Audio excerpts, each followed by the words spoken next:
And here's how to find out your website MySQL host name in cPanel.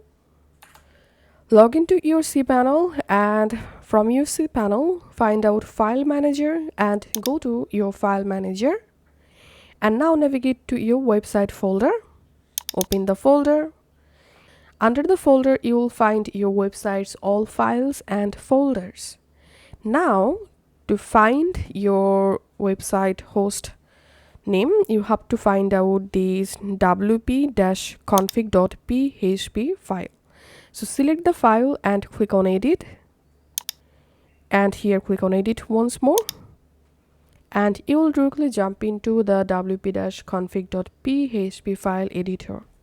Once you are in this page, scroll down, and here we can see my site database name. This is my database username, database password, and here we can see my website host name. So my site database host name is localhost db host localhost. So that's how we can easily find out our website host name in cPanel. Thanks for watching.